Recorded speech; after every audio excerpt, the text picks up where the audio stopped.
It's mystery time. Time now for the best in mystery. Tonight on Masters of Mystery, an exciting melodrama entitled Murder in Haste. All I ask is that you forget you ever saw me. I could go to the police. I'll make it worth your while. I'll pay handsomely. And if I say no? Then I'll have no choice but murder.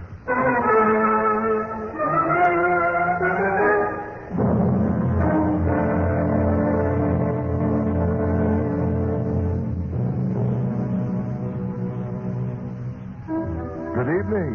This is Dowd, your host for Mystery Time. Back again to introduce another in ABC Radio's great Monday through Friday dramas. Every night at this time, a new and different story. Our drama tonight on Masters of Mystery, presented live from New York, is written by Eleanor Beeson, entitled Murder in Haste. Not everyone gets a chance for a fresh start, a new identity. When Elbert Taylor gets such an opportunity, he feels that Lady Luck has done him a wonderful favor, until he discovers that it takes more than a change of name to wipe out a guilty past. As Masters of Mystery brings you Murder in Haste.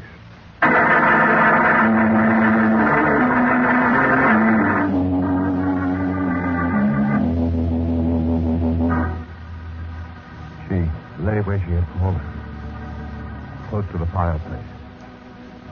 Her head had struck against the andirons. Blood slowly gathered in the pool on the bricks. I called her name. Helen. Helen. She did not answer. I hadn't meant to hurt her badly. But now my wife was dead. I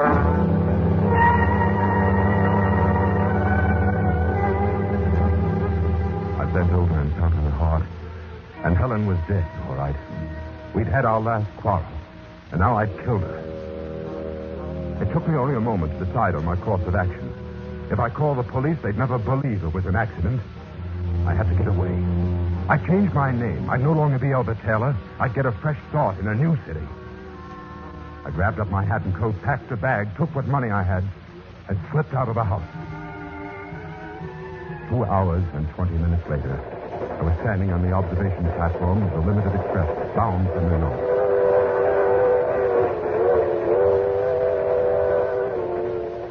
Nice night, isn't it? Huh? Oh, I didn't hear you come out. I'm sorry. I said it was a nice night. Yes. I saw you running for the train when we were pulling out. Just made it, didn't you? Yeah, kind of close. Been in Miami long? No. Been fishing off the Keys just a week or so. I see. My name's Rickett. I'm glad to know you. I'm Brown, Richard Brown. Uh-huh. You going up to New York, Brown? Yes. Well, I guess I'll be getting in time. That's a good idea. I'll go with you.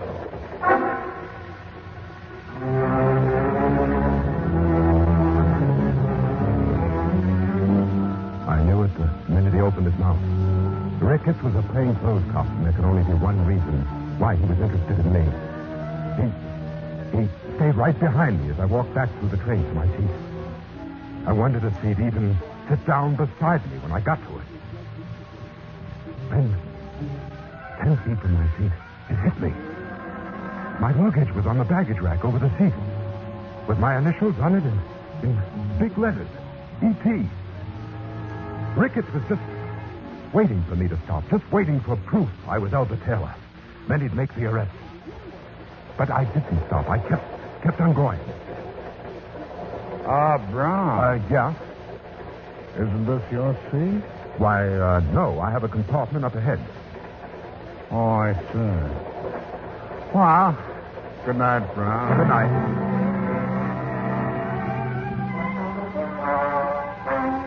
Ricketts dropped into a seat, and I kept right on going. When it only one place I could go, the club car. At least I could get a drink there and try to think. Oh, bartender, make it a Manhattan dry, please. Here's a stool next to me, sir. What? Oh, thanks. Okay. Going to New York? Yes. Ought to be cold up there this time of year. Lots of snow and all that. Yes, I suppose so. You know, I'm as excited as a kid. Haven't seen snow for an age. Matter of fact, I haven't set foot in America for 5 years. Great to be back. I get a kick out of just talking to Americans again. Yes. I was sitting in my compartment a few minutes ago thinking, and... You got a compartment? Oh, yes, a couple of cars ahead. Well, my name's Brown, Mr. Jameson, Leslie Jameson. Jameson. Oh, no, wait a minute. You're not the mystery writer. Yeah, afraid I am. Oh, thanks, bartender. Well, here's to bigger and better mysteries. Okay. So, you say you left Buenos Aires? Yes. Planned to anyway, but made a little earlier on account of that nasty business about my assistant. Oh, I see. Probably go back in a year or so. Say, you ever read anything of mine, Mr. Brown? I can't say I've done much reading in the detective storyline. You have a serial running in one of the magazines right now, haven't you? Yes. Murder in Haste. I don't suppose you're reading it. I'm sorry. If I'd known I was going to meet the author, I'd have owned up on it. Don't apologize, Mr. Brown. Well, how about a nightcap before we turn in? Well, turn in? Well, it's early, Jameson. Surely you're not going to give up the ship so soon. Well, I have to confess I'm pretty tired. I've been rattling on about myself all evening. Oh, there you are. Okay. Hey, that's beautiful brandy. I'm better. Well, what'll we drink, huh? You name it. Very well. Here's to crime. A mighty profitable business. To me, at least. Oh. Well, tell me about your literary agent. You were saying you'd never met him personally? Oh, Farrow. Oh, yeah, great agent. I've often wondered what he looks like. You've never even been to New York? No, never. Oh, well, Mr. Brown, it's close to midnight. I feel... Jameson, what about this serial you're running? Maybe you could bring me up to date on it. Tell you all about it tomorrow. Right now, I'm awfully tired. Well, it's early yet. I'll see here. I hate to be rude, but I'll have to ask you right... Goodness. What's that? The time is tough. I hope...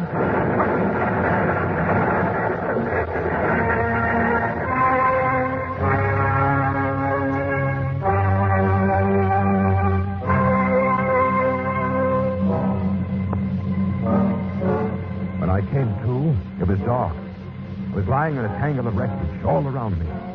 And all around me I could hear shouts and cries, the hiss of steam. But in the tangled mess of steel and wood that had been a Pullman coach, I was miraculously safe. I pulled myself up, lit a match, and saw that Leslie Jameson hadn't been so lucky.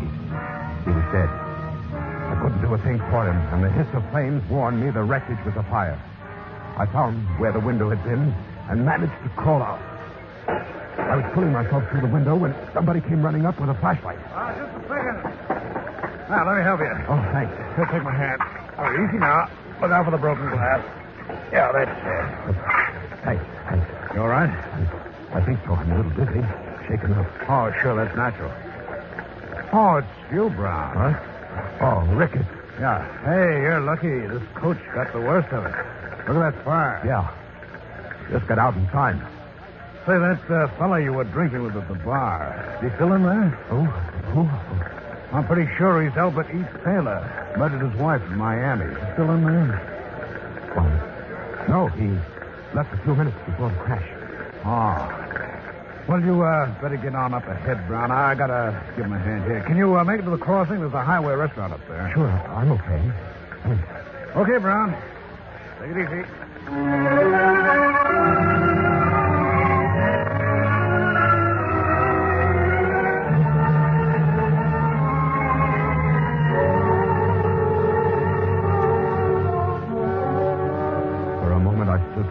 Dazed, watching the fire crawl closer. Then as my mind cleared, I saw what an opportunity had been given to me. It was a risk, but I had to take it. I crawled back into the wreckage to Leslie Jameson's body. I took his wallet, his ring, his watch. I left my ring and watch engraved with my initials with him. All was left of him.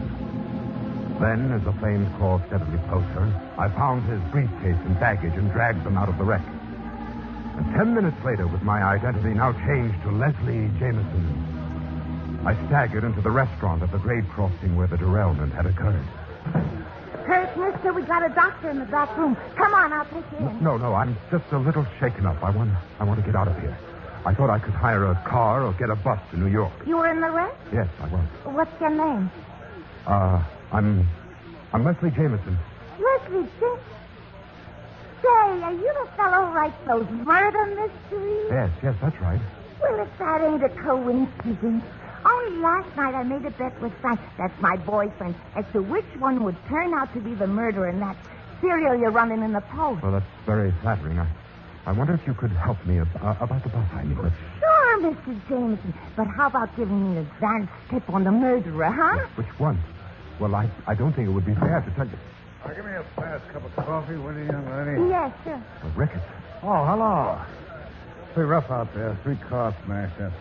How do you feel, Brown? Brown? That's Leslie Jameson, the writer. Huh? I thought your name was Brown.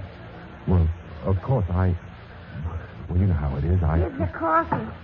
Thanks. No, Mr. Brown, I don't know how it is. How is it? Well, you see, Ricketts, I didn't want to. Oh, yeah, I get it. I've been reading Mr. Jameson's serial in the Post. Murder and Haste? Had a little bet with my boyfriend on who the murderer is. Well, I can tell you that. I read the last installment last night. Yeah? Got it at the newsstand in Miami. We ain't got it here yet. Well, Mr. Jameson, who done it? Well, I don't want to spoil the story for you. You ought to finish it. Afraid I won't buy another copy of the magazine, huh? Well, it's a matter of ethics. A writer can't... Oh, what do you mean, ethics? I know how it ends. Please, Mr. Jameson, I can tell Frank I got it straight from the author's mouth. Come on. What goes, huh? Well, I don't want... Oh, besides, there's a car driving. Perhaps I could hire... Well, that's for me. I'm driving up to New York. Mr. Jameson here wants to get to New York, too. Was that right, Jameson? Well, you can come with me. Give me a hand with the driving. Come on. Well, Well, first, give the young lady a break. Tell her who the murderer was. Well, I'm sorry. It's against my principles. Well, it's your business. Come on. Oh, miss. It was the butler.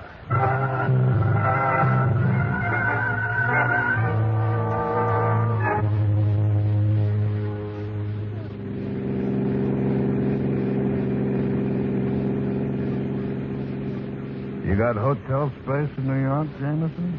Well, not yet. I thought I'd arrange it when I arrived. You've been away a long time, haven't you? It's probably not a decent room to be had. Oh, is it that bad? Oh, it's worse.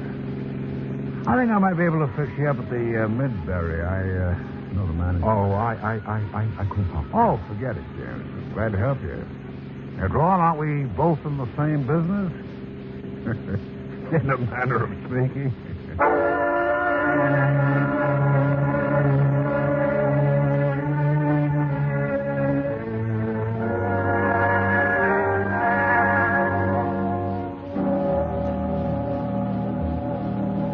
Well, I got a room at the Midbury, but not before the manager had tipped off a reporter that I was Leslie Jameson. And as I crossed the lobby, I heard a flashlight bulb. The next day, there were pictures of me in all the papers. There was a story on the inside pages of the paper that Albert Taylor, wanted for killing his wife in Miami, had been identified as one of the dead in the train wreck in Georgia. That should have meant I was safe. But now, 5 million people had seen my picture as Leslie Jameson. What if one of them had known me down in Miami? I waited with mounting apprehension for the knock on the door that would announce the police. And I wished Helen was back again, alive. Helen would know what to do. She was a domineering woman, but she knew how to make decisions. Then suddenly the phone rang. It was the manager to tell me that Mrs. Jameson was on her way up. My wife. I hadn't even known Jameson was married. I walked up and down, my mind whirling frantically. I had to get away, and then the door buzzer rang. It rang again, and again. And I had to answer it. There was nothing else I can do. Just a moment. Leslie. Hello. What do you... Maybe I'd better come in. Well? Well, what? What are you going to do about it? You're an awfully simple sort, aren't you, Mr. Whatever your name is. Well, I suppose I am. How did you expect to get away with it after all the publicity? Where is he? What have you done to him? Now, wait a minute, Mr. Jameson. I could explain. Maybe you'd better. Look, your husband was killed in that train wreck in Georgia. I had reasons for wanting to disappear, so I took his identity. I never meant to keep it. If you'll just... Just what? Look, there's nothing we can do for your husband now. He was killed. You believe that, don't you? I don't know. I'm going to leave town. All I ask is that you forget you ever saw me. I see. Well, is that all you're going to say? What are you going to do? I could go to the police. No, wait a minute. I can make it worth your while to Stop, wait. Stanley. Does anyone know you're here in New York? No. Very fortunate. You see, Leslie and I didn't get along. Matter of fact, we've been separated for some time. He said he was cutting me out of his will. So, with Leslie dead, I don't get anything at all. But with Leslie alive... Wait a minute. Well, you wouldn't... Why not? He could retire right now and live off his royalties without doing another lift. You mean you want me to keep this up? Of course. But don't be ridiculous. There are a dozen reasons why I can't. They'll discover it in a week. You have his baggage. Yes? I know his signature. I can imitate it perfectly. I know his background like a book. You may as well get used to it, Mr. Jameson. Well, I tell you, I won't do it. But it's the most fantastic thing I ever heard of. There's a Lieutenant Ricketts down in the lobby. Seemed quite interested in our relationship. If you like, of course, I'll bring him up to date. All right, Mrs. Jameson. Albert, darling, just call me Ruth.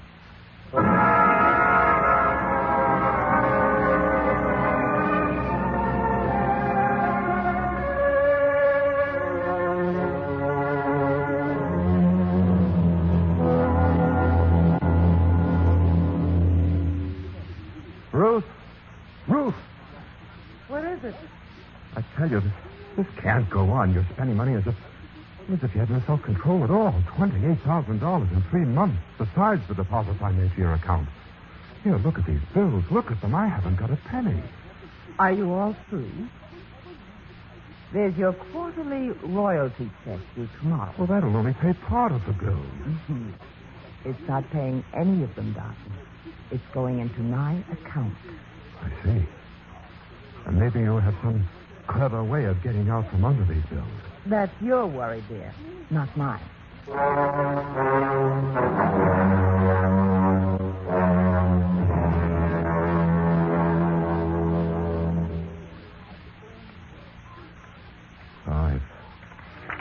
17, 14, 32. Having trouble? Oh, nothing important. Just that my account's overdrawn by $5,000. Well, of course, you could finish your book, dear. Sure, finish the book. Write a Leslie Jameson mystery. Well, then I suppose you have to think of something else. Ruth, be honest with me. How long do you intend to carry this on? Why, indefinitely, dear. There's to be no end. There is, if you want one. There's always the police. You could have been decent about it. Instead of spending money so irrationally. There could have been plenty without bleeding me to death. I think I've been quite fair with you. You've kept your freedom. Freedom. 6 months now. No sleep for worrying. Can't eat. This isn't just... Haunted by worry, night and day, trying to dodge my own shadow, afraid all the time.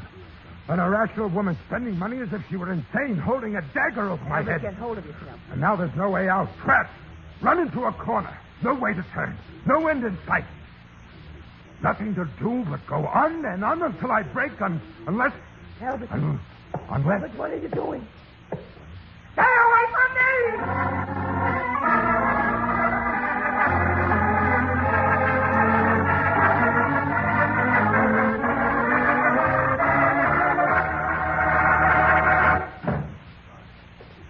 Yes, sir? You're the desk sergeant? That's right. What can I do for you? You can take down a statement.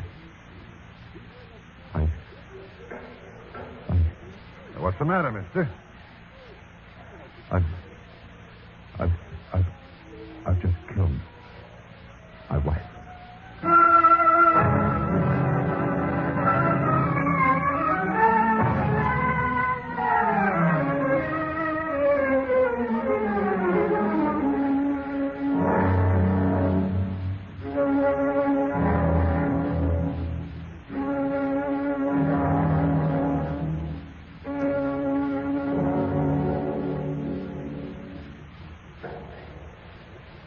That's how it happened, Sergeant. Then I wandered around on the streets all night. I thought about running away. Then it all seemed so useless to run away again a second time. So I came here. Now I can relax. For the first time in months, I can relax. Sure, take it easy, Mr. Jameson. We'll take care of you. Aren't you going over there and find her? We've been there. Found her an hour after you did it. Been looking for you all night. You may as well know she's not my wife. Yeah, we know, Mr. Jameson. She was your assistant in Buenos Aires. What? You say she was shaking you down. What did she have on you, huh? My assistant? In Buenos Aires? Yeah, that's right. Your assistant. Have you had a lapse of memory or something, Jameson? The assistant? I remember now. Now tell me, Jameson, what was she threatening to take you to the police? Huh? Okay. But a 3-year-old would have known it was a bluff. That's the last thing in the world she would have done. You don't know her. She wasn't rational. She would have done anything. Not if it meant her neck, pal. What? What's happened to your memory, Jameson? It was all over Buenos Aires 6 months ago. Every newspaper. She's wanted down there for murder.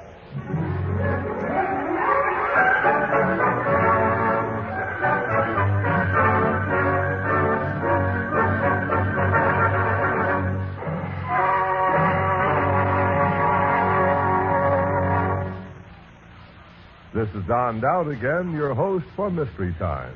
You have just heard Masters of Mystery live from New York. Tonight's play, Murder in Haste, was written by Eleanor Beeson and produced by Martin Andrews in association with Ronald Dawson and Robert Arthur.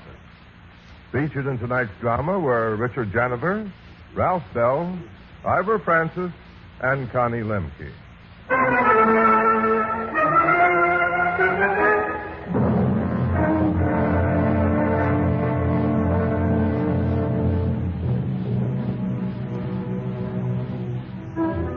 Next Wednesday, and every Wednesday night, another presentation of Masters of Mystery. Tomorrow night, Mystery Time brings you Mystery Classics, presenting a steering story by Ed Adamson with the eerie title, Death Watch.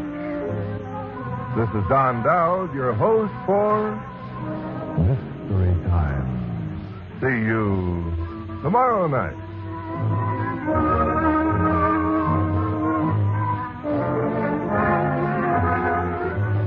This program came to you live from New York. This is the ABC Radio Network. You were listening to WLS, the Prairie Farmer Station, Chicago 7, Illinois.